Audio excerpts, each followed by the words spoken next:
Programme के बारे में विस्तृत जानकारी, क्या फोकस कर रहे हैं इस प्रोग्राम को लेकर? ये वाइब्रेंट शहर समाज,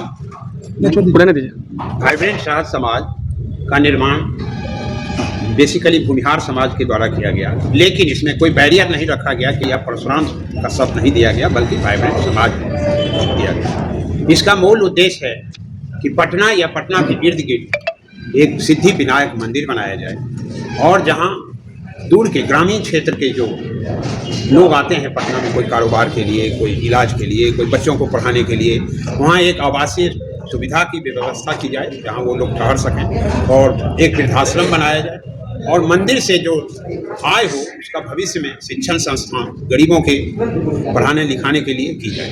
तो इसमें सबसे बड़ी परेशानी ये हुई कि ये ज़मीन की इतना बड़ा कौन देगा, क्योंकि ज़मीन अब बहुत बेशकीमती चीज़ हो गई, सबसे महंगाई अगर आया है तो ज़मीन में आ गया। तो एक मॉडल लाया गया कि शहर से थोड़ा दूर 25-30 किलोमीटर दूर जो सस्ती ज़मीन है, वहाँ 5 बीघा 10 बीघा ज़मीन एक मुफ्त खरीद की जाए और उसको डेवलप किया जाए, उसका 20% जो ज़मीन का भूभाग है वो मंदिर के लिए क्रमांकित कर दी जाए, और जो शेष ज़मीन है उस ज़मीन का प्लॉटिंग करके उसमें रास्ता निकाल के उसको सेल कर दिया जाए, लेकिन सेल कोई बाहर के लोगों को न किया जाए, बल्कि इसी समाज या इसी संस्था के जो सदस्य हैं या जो इच्छुक हैं उनके बीच की जाए, और मंदिरों का निर्माण उसकी आय एवं अन्य लोगों जो इसमें दान देने को इच्छुक हैं, चंदा देने को इच्छुक हैं, उससे की जाए। तो अभी मूल उद्देश्य यही है इसका। इसी मूल उद्देश्य के लिए यहाँ हम लोग सब संगठित हुए हैं, और एक मकर संक्रांति का शुभ अवसर था, इसलिए चूड़ा दही का एक आयोजन किया गया। मंदिर का कोई टारगेट है कि कब तक मंदिर बनने का वो प्लान किया? टारगेट, पहला टारगेट स्टेप बाय स्टेप, पहला टारगेट है जमीन हम कैसे प्राप्त करें। जब हम जमीन प्राप्त कर लेंगे तो दूसरा टारगेट होगा कि हम मंदिर कैसे करें, क्योंकि किसी भी काम को करने के लिए पहली प्लानिंग होती है, प्लानिंग के बाद धन का व्यवस्था करना होता है, और अभी मंदिर के धन की व्यवस्था नहीं हो रही है, अभी जमीन के का प्लानिंग की जा रहा है और जमीन के धन की व्यवस्था की जा रही है। जब ये स्टेज हमारा फुलफिल हो जाएगा तो मंदिर का हम कार्य करेंगे, और जब मंदिर हमारा निर्मित हो जाएगा और वो चालू है तब अगला शिक्षण संस्थान, वृद्धाश्रम या आने से सेवाश्रम उसमें चलेगा। सर परिचय दे दीजिए। मेरा नाम गोरखनाथ हुआ, मैं IAS रिटायर्ड हूँ, पहले हेल्थ सेक्रेटरी रहा, उसके बाद पूर्णिया और सहरसा के कमिश्नर रहा, वहाँ से रिटायर्ड हुआ। अभी सामाजिक काम है दिल्ली बनेगा, जो मंदिर बनेगा तो किस टाइप के लोग उसमें मतलब सहभाग, मतलब उनको लाभ मिलना चाहिए? कि मंदिर का ट्रस्ट जो हम लोग बनाएंगे इसमें कोई जाति विशेष की नहीं रहेगी, किस जाति के लोग, सिर्फ हिंदू होंगे बस। जाति हम लोग की हिंदू जाति है, और क्योंकि मंदिर किसी जाति का नहीं होता है, कोई भूमिहार है, ब्राह्मण है, राजपूत है, या कोई किसी तरह क्लास में जाति, सभी जाति मिलकर के ही मंदिर बनाते हैं। और मंदिर किसी व्यक्ति इसका तो होता नहीं है, मंदिर सभी का होता है। हम लोगों ने प्लान कर रखा है और बीड़ा उठाया है, वाइब्रेंट शहर समाज ने बीड़ा उठाया है कि ये सिद्धि विनायक मंदिर जो महाराष्ट्र में बने हैं, इतने बड़े मंदिर बने हैं, उसको बिहार में लाया जाए। भगवान को मुहिम चल रहा है अभी कि सारे भगवान को बिहार में लाया जाए। तो एक मुहिम वाइब्रेंट शहर समाज निकाला कि हम लोग ने मिलकर के भगवान गणेश जी को हम लोग बिहार में एक सिद्धि विनायक मंदिर के नाम से एक विशाल काय मंदिर बनाए, जो कि आज विश्व में सबसे बड़े मंदिर बन रहे हैं। भोले शंकर का शिवलिंग स्थापित हुआ केसरिया में।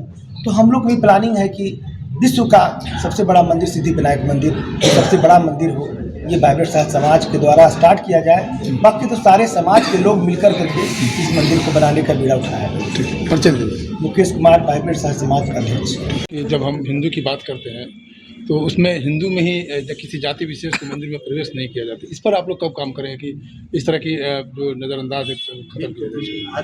आज के दिन में ये कहना विडम्बना होगा, श्री बाबू हमारे पहले चीफ मिनिस्टर थे बिहार के, जी।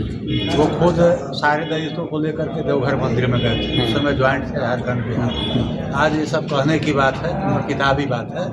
आज के दिन में किसी को भी प्रवेश के लिए मना नहीं है किसी भी मंदिर में, और हम लोग हिंदू समाज है और सारे लोग जागृत हो चुके हैं कि हिंदू समाज एक है, जात पात सिर्फ शादी विवाह और अन्य कार्यों के लिए। सर वो आप वो स्टेटमेंट दे दीजिएगा ना जो वाले आप शिक्षा को लेकर के आप जागरूक हैं और गरीब बच्चों को, जो मेधावी बच्चों को आप एडमिशन, तो उसमें किस तरह के बच्चे आएंगे? उसमें जाति विशेष तो नहीं है, और कहाँ के बच्चे आएंगे, कहाँ तक के बच्चे आएंगे? जैसे अगर शिक्षा की बात करते हैं तो जो भी लोग शिक्षा से वंचित हैं, हाँ। जो मेधावी लोग हैं, जो मेधावी बच्चे हैं और किसी कारणवश आर्थिक रूप से पिछड़े हुए हैं और वो आगे की पढ़ाई नहीं कर पा रहे हैं, तो उनके लिए कुछ व्यवस्था होना जरूरी है। तो इसी के लिए अगर कोई भी संस्था बनती है, अगर कोई भी, जैसे आचार्य कुणाल जी ने जो काम किया है, तो उसी तरह से अगर कोई संस्था बनती है, हम लोग मंदिर के तहत ही अगर इस तरह की संस्था बनाते हैं, तो उसमें शिक्षा को प्रायोरिटी देना महत्वपूर्ण है।